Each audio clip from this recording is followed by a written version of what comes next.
In a small village, there lived two very different men. The first was named Said, a wealthy man who owned vast lands and a large house filled with gold and silver. The other was named Hamid, a poor man who had nothing but a small hut and a tiny field that barely provided for his basic needs. Said lived a comfortable life, but he was never truly satisfied. He was always striving to acquire more money and possessions and never shared his wealth with anyone. He believed that happiness lay in owning more and more, but despite everything he had, he always felt that something was missing. On the other hand, Hamid lived a simple life, but he was happy and content.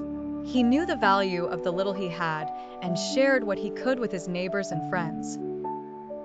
He spent his days working in his small field and returned in the evening to his hut, where he gathered with his family for a simple meal and shared laughter.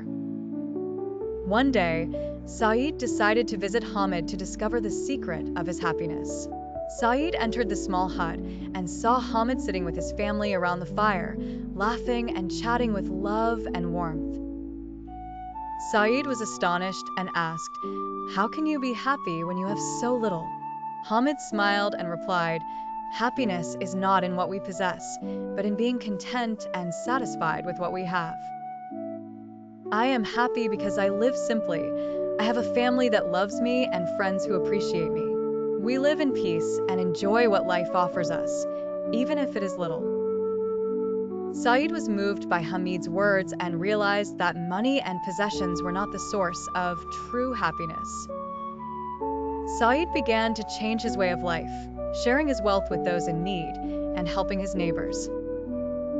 Over time, he found that true happiness comes from giving and connecting with others, not from accumulating material wealth.